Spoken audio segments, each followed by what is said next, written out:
everyone. Welcome to another session of our Unlocking Archaeology series hosted by the Southern African Archaeology Student Association and the Student Council. So today for our series, our host is Dr. Ancila Nhamo from the University of Zimbabwe, and she will be presenting on the rock art of Southern Africa, conservation, management, and interpretation issues. So just to give you a little bit of background, Dr. Ancila Nhamo works with the University of Zimbabwe Research and Innovation Department, and despite working with the Research and Innovation Hub, she has also a very long history or extensive knowledge on teaching, and especially the rock art of Southern Africa. And she has been working with the History Department, Archaeology Unit for a very long time before moving to the Research and Innovation Hub station. And she attained her master's or her MPhil with the University of Bergen, and also she attained her PhD or her DPhil with the University of Zimbabwe, mainly focusing on the rock art in Zimbabwe. So kindly enjoy, stay tuned. Dr. Nhamo, the floor is yours. Thank you, Precious, for the introduction. And thank you for inviting me to talk to you about rock art of Southern Africa. It's, I would say, it's my first love. I have since acquired other loves, but rock art is my first love. So without wasting too much time, let me share my screen and start the presentation that I prepared for you. I hope we have enough time to then discuss afterwards.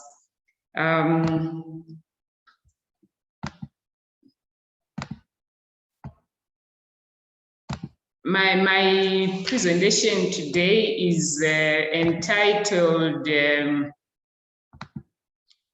Rock Art of Southern Africa, Interpretation, Management, and Conservation. That's a very broad topic, but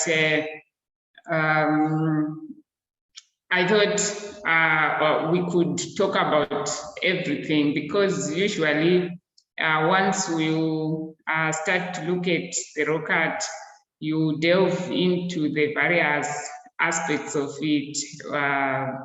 In most cases, we start with the interpretation and you fall in love with the rock art, and then you then obviously get into how to manage and conserve it, because it's a delicate heritage that require some management and, of course, conservation. So the structure of my presentation is to give you an overview. I'm going to be very brief on all the components. So I'll give a very brief overview of rock art of Southern Africa, assuming that most people are quite aware of rock art, despite the fact that they may be specializing in other aspects, because I think rock art is ubiquitous, and it also appeals to most people, even if it's not your area of expertise. So then I will look at rock art interpretation, management, conservation in that order, and I'll look a little bit on the future of Southern African rock art. Mostly on that, it will be somehow I will be daydreaming about what I think as a Southern African young archaeologists you may also take up in your research and further the discipline forward. In terms of the overview, I think there is a lot that we can talk about. but I'm just looking at the dating, which also relates somehow to the different types of rock art that we have in Southern Africa. In terms of dating, rock art has proved to be one of the difficult kinds of archaeology to date.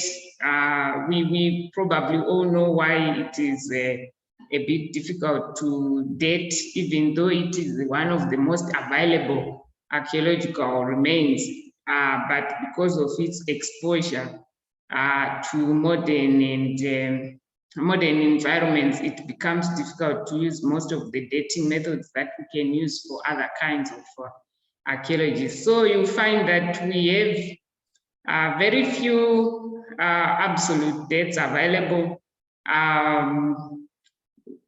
Some dating to about 30,000 if you look at the Namibian dates, but there haven't been any way of further confirming these dates.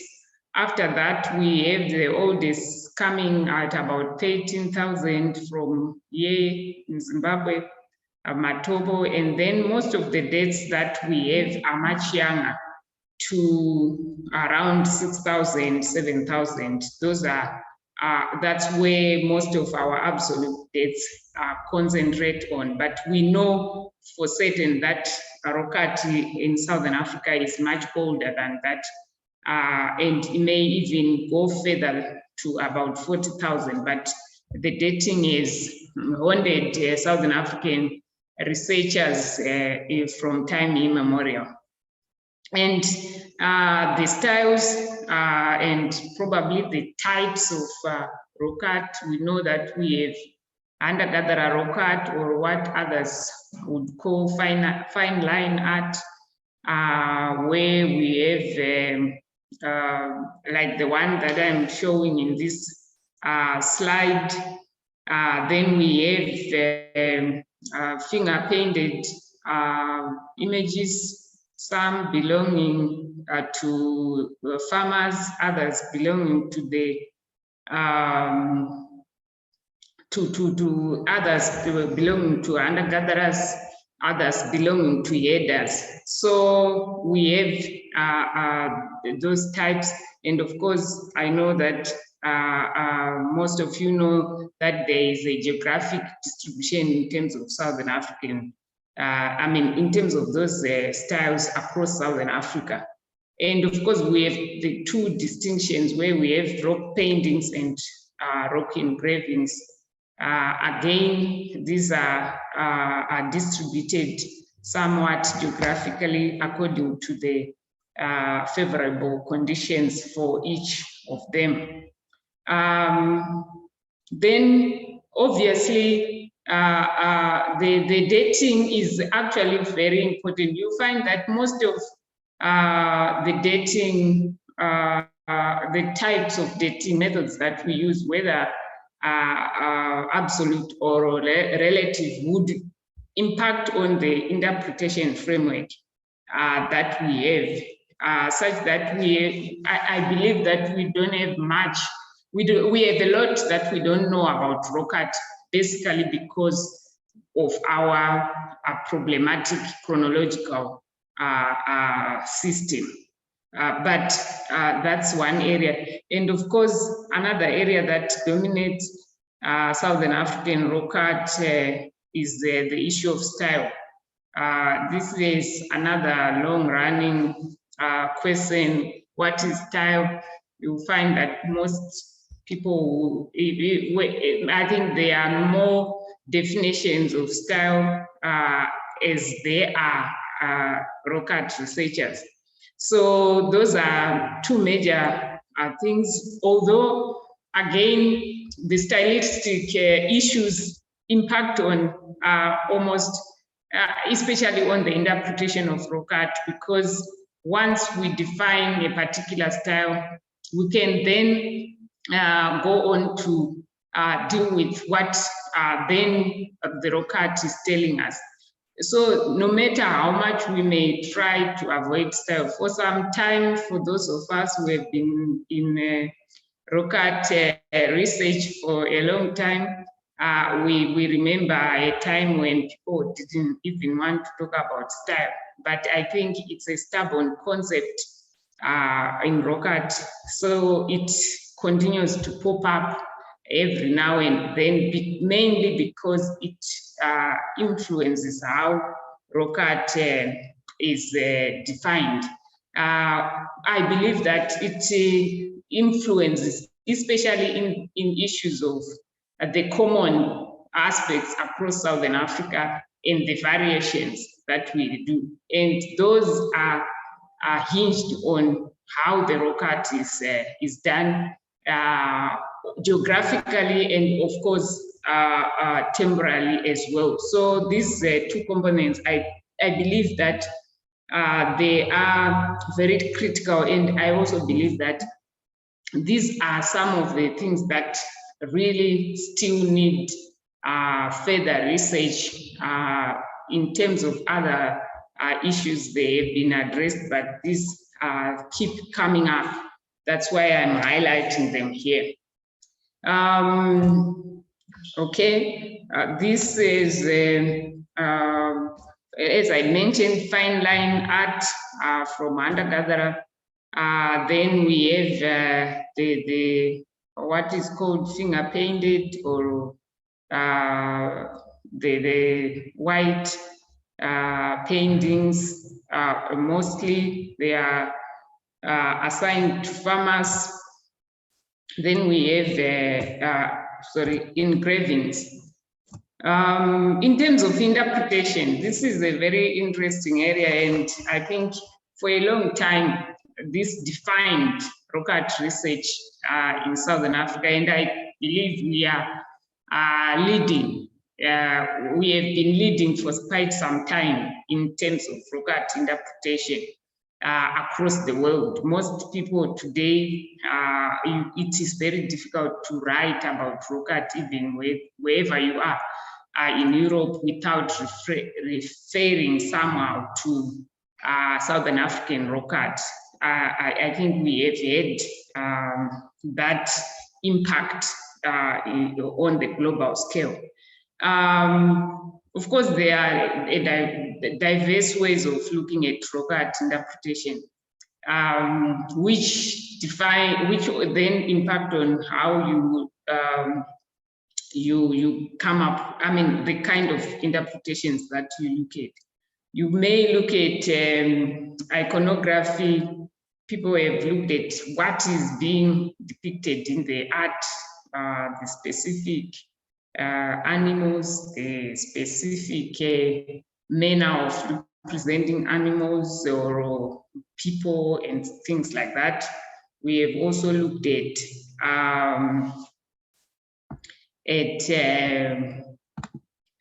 relationships, juxtapositions, superpositions. For those of us who have been in the discipline for quite some time, there's a time when superpositions were really, really critical in terms of interpretation, landscape. So there are various ways of approaching rock art. And of course, I'm not going to waste too much time on the interpretive frameworks, because most of us, we really know about interpretive frameworks like shamanism. I said shamanism versus others because there are many other people who have other interpretive frameworks, then ethnography versus others. But I believe from my experience, I think in Southern Africa, we mostly use the various frameworks to look at, to come up with single interpretations. And there are very common threads between the interpretive frameworks that we have had. And I think, again, this is an area, if somebody is interested, where we have a lot of work that has been done in terms of interpretive frameworks in the sub-region. But like any other aspect of archaeology, new concepts come up, and we need to look at the interpretive frameworks. And I think this is still an area that Southern African students can delve in. I'll talk about how we can look at that differently later on.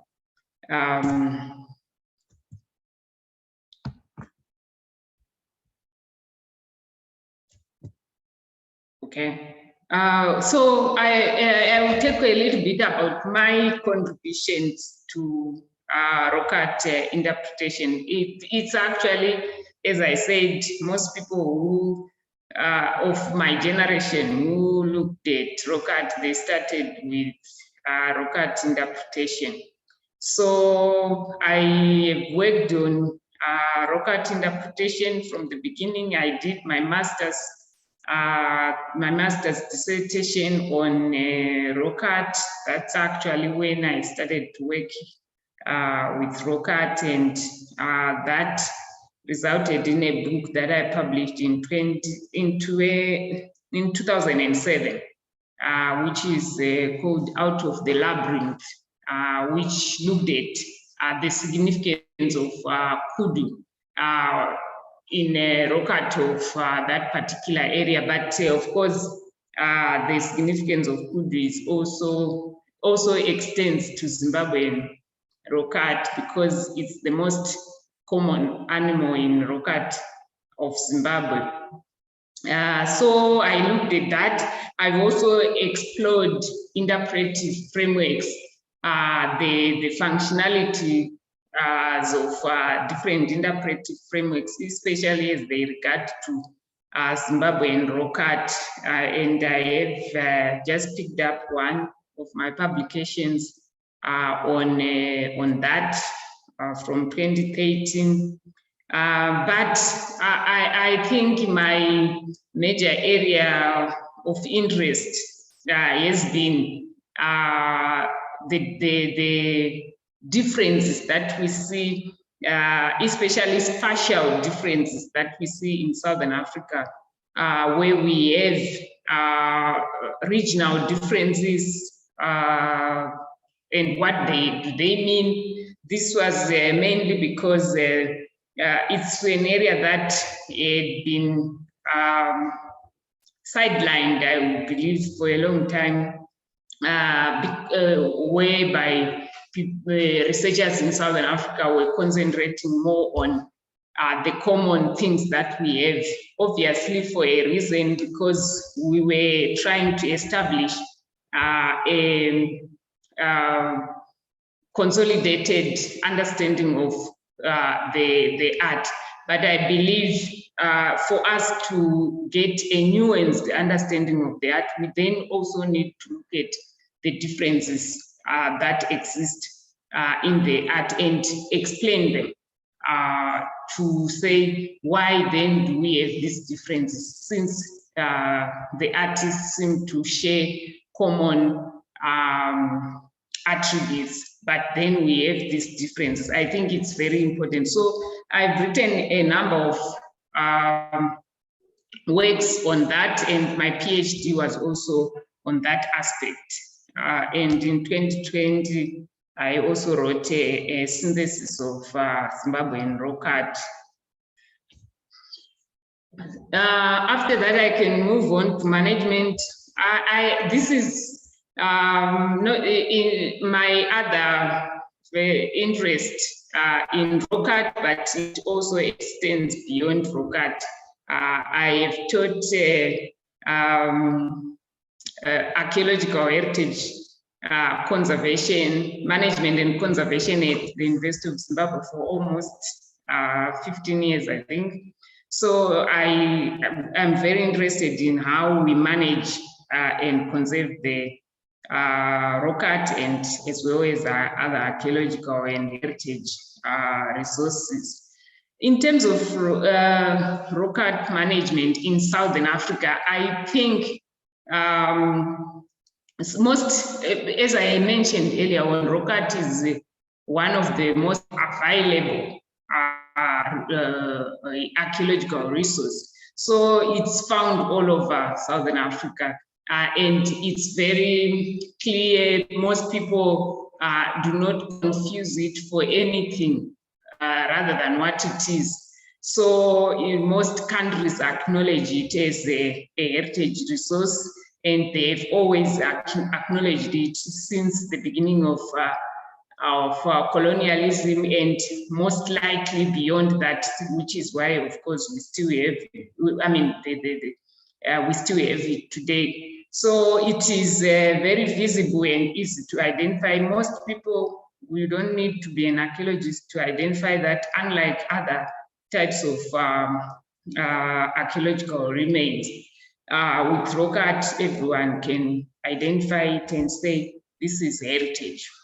So you find that most countries have legislative frameworks that protect rock art. It is, if you look at the legislative history or heritage history, you find that it was one of the first types of archaeology to be protected. So we have that. I think it's a positive thing for rock art across Southern Africa, and most countries have policies and they have management structures in place. Some have management plans and so on.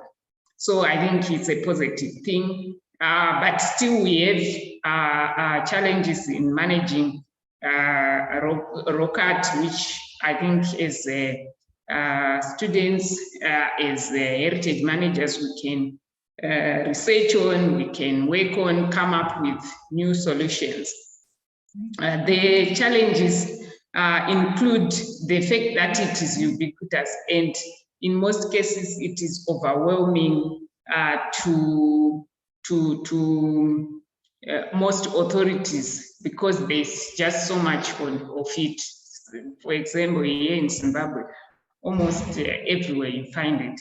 And that affects some the sites where they are then neglected, and of course the other problem is that it's in remote areas.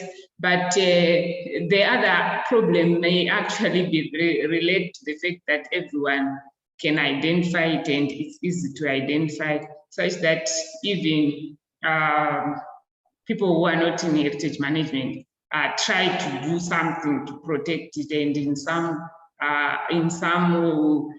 cases, what they do may actually be to the detriment of the sites and the heritage. And also, as I mentioned earlier on, most in researchers management, mostly because most people are coming from rock art interpretation, they used not to be training in a rock art management itself. But I think in the last 10 or so years, there have been management courses have come up and they've been integrated, and I think this is improving slowly. And other training institutions have also come in to assist. I know that, for example, organizations like ICROM, Africa 2009, they have worked to increase expertise in rock art management. My contribution, I've done a bit on that. I have a publication which looked at conservation in Zimbabwe. I have my 2021 publication on the legal frameworks also looks at rock art. I think because I love rock art, most of my publications have something on rock art, whether they are particularly on rock art or on other aspects of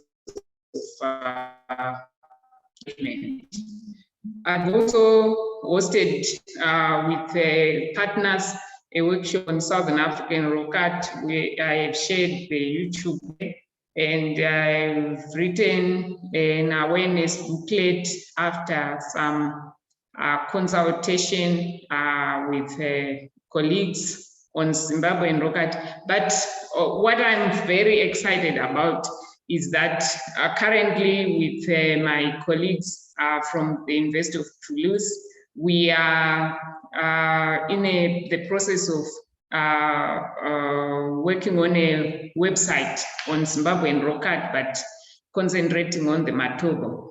But the website will provide general information on rock art and of course on Matobo itself and other sites in Zimbabwe. And the website, which is where I'm quite excited about, I mean, what I'm quite excited about is that it will be, I think it will be the first one of its kind, where it will be in both in English, in French, and in 2 local languages, Shona and Ndebele. So I think it will be very groundbreaking in that way, and Zimbabweans can access it in Shona, they can access it in Ndebele, and I think I'm hoping that we have impact in that way, because I think in terms of rock art management, it's not necessarily about heritage professionals, but about people who are out there. As I said, sometimes people who are out there, they identify rock art and they try to protect it, but sometimes what they do is actually detrimental to the art, and it's quite very important for us then to educate the public and to provide information for them that is accessible as possible. And this, in terms of being in local languages, will be the first. You can check it out. It's not yet complete. There's Ndebele and French for now, but we are putting in Shona and English. By the end of next month, I think it will be ready to go, but already it can be accessed on the link that I provided. Okay, then rock art conservation. As I said, I taught archaeological heritage management and conservation for many years. And for me, I separated management and conservation mainly from the point of view that management is the complete process of preserving rock art, whereas conservation are specific actions that we take in order to retard the deterioration. So we have preventive and interventions, preventive methods, preventive approaches and interventions that you can take. And in terms of rock art, I of course I don't have much time, but I've written about them and others have also written about them. But in terms of preventive conservation, such as awareness, the awareness that I was talking about is really to prevent what the damage, and there are a number of them. And then interventions may be to clean graffiti, for example. What I'm showing there, you see that there's graffiti, and as we say in rock art conservation, graffiti brings more graffiti, so you need to remove it, especially on sites that are open to the public. In terms of actions, there are moderate actions that we take. in terms of interventions. For example, you can fence the site. But in the past, there have been extreme measures that have been taken, especially in South Africa, where rocks have been chiseled out to be taken to the museums to preserve them. But these are issues that have been discussed in terms of ethical issues and things like that. But that's conservation. Personally, I think even though in Southern Africa we have very good frameworks for rock art management, we have very little to offer in terms of rock art conservation. If you look around the region, you find that there are very, very few people who have done even limited training in rock art conservation. Yet there are a number of people who are taking up conservation, even intervention measures like cleaning graffiti, but they have not really been trained to do that. And I think it may be doing harm. I don't know if it's more harm or it is half harm than good. So I think in terms of an area that students can really take up, I think rock art conservation is lagging behind for Southern Africa, because we need people who can really take up actions according to the ethics of conservation, as well as the appropriate actions according to site-specific actions and so forth. So I believe it's an area that students can consider to specialize in, and it will benefit rock art in Southern Africa a lot. That's just to show you some of the problems like graffiti, then natural problems like the salt that is coming out, and salt and crystallization on top of the art, and of course it then obliterates the art. And if we are to have this on most sites, then we may lose the art in the long run. So I think it's another area that we need research on how to deal with these things, which are particular to Southern Africa and so forth. My contribution, I've done a little bit on that. As I mentioned, I have a paper that I wrote on rock art conservation in Southern Africa. I've also looked at the use of rock art in economic beneficiation, which I think can help a lot in terms of adding value, not adding value, but bringing out the value of rock art as an asset, a heritage asset. I've looked at specific conservation measures with my colleagues from France. We have a project in the Matobo where we have looked at rock art conservation at the site of Pomongwe. We have done work there with specialized people in rock art conservation. And I've also worked with students to try and come up with new ways of dealing with that. One of the works that I've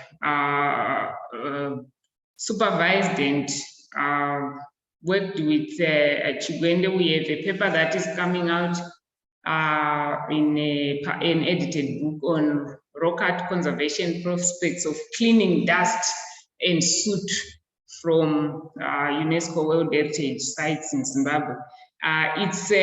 We have worked with chemists to see if we can come up with a chemical product that can clean rock art at the same time without damaging the art. But as you can see, it's a very complex process which we are still working on. We haven't really gotten the product yet, but we are working on that.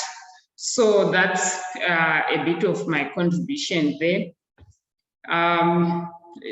Coming to the last part of my presentation, the future of Southern African rock art, I think there's a lot that needs to be done. Some of which I've already indicated. For example, in terms of rock art conservation, we can come up with products that deal with our specific problems that in Southern Africa. But of course, taking into consideration the fact that we need to be keeping up with the ethical procedures.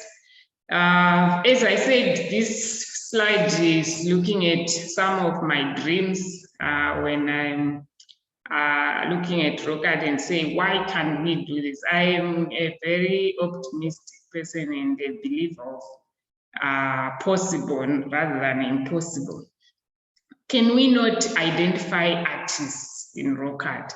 This I've worked with rock art from a lot of rock art from across the region.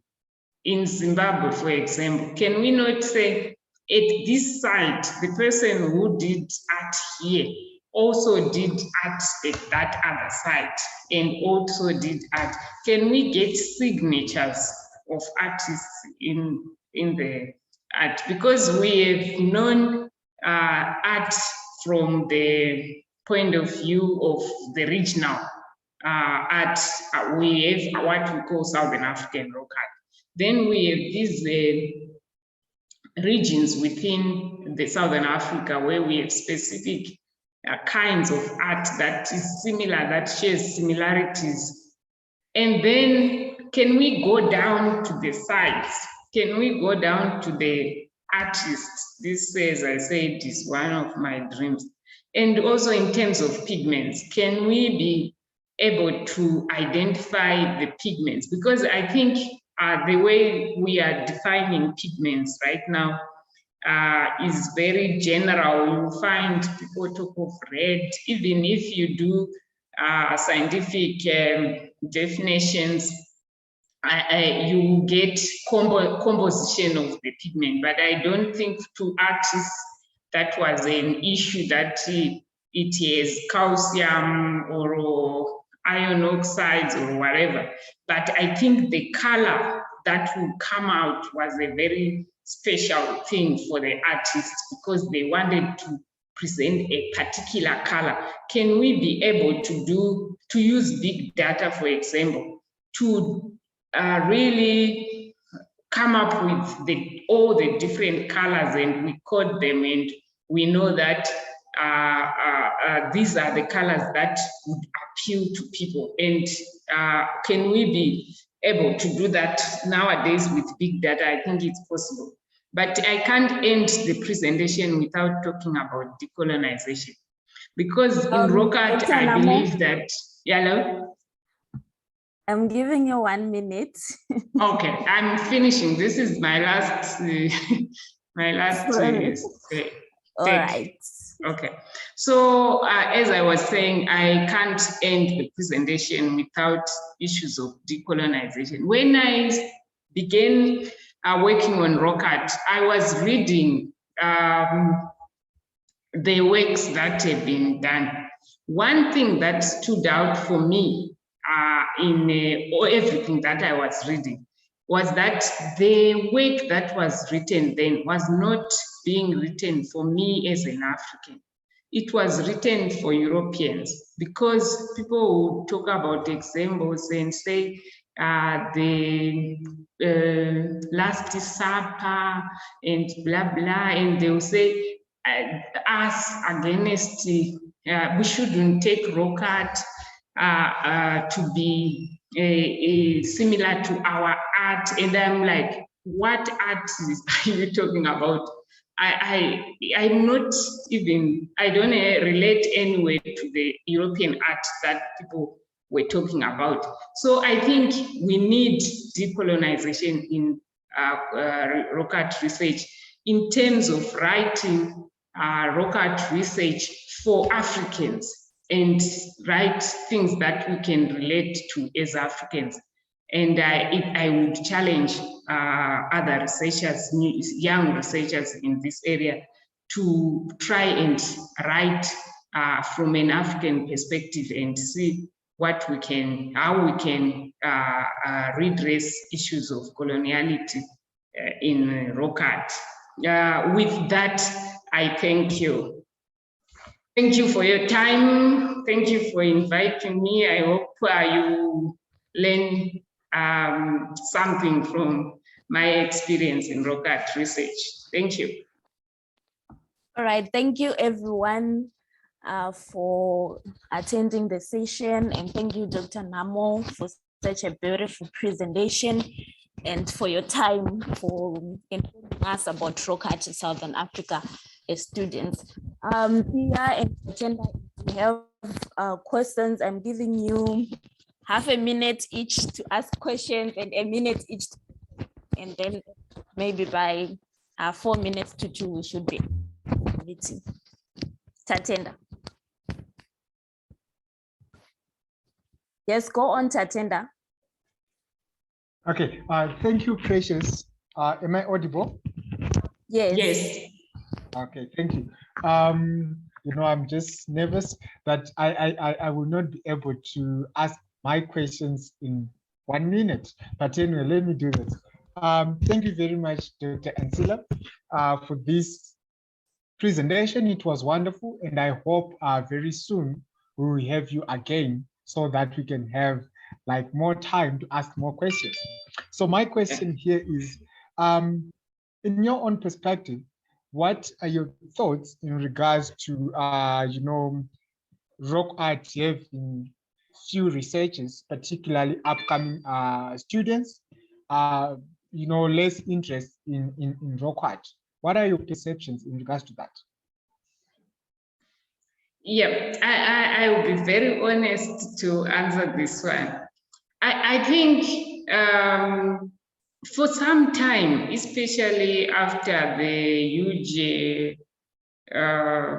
thing about shamanism, I think many young researchers thought that they had no space to contribute new things to rock art. But I think we need to look at that, because it seems like interpretation has been done and that's it, which I don't believe is true. So I think that contributes to that. But also maybe it's a challenge to us established researchers to encourage people to get into rock art. It's unfortunate that I no longer teach. So most likely I won't have the chance to encourage students, but I'm hoping that established researchers can encourage young ones and tell them that there's still space to work in rock art research. Thank you. Okay, thank you. And Pia, do you have anything to say? I don't have questions, but I just wanted to thank Dr. Ancila for her wonderful presentation. It was very insightful. All right, we have You more are questions. welcome. We have lots of questions, but just the time is jealousy. Mine was on management. I wanted to ask like how communities are involved, communities in Southern Africa and Zimbabwe in particularly, being involved in issues of conservation and management, because they are key. If they are not involved, I don't see the issues such as graffiti going away very soon. So maybe I hope we have more time to discuss that, and then we'll see how we can manage, preserve, and conserve this heritage that we have. All right, thank you for your time, and thank you everyone. Have a lovely day.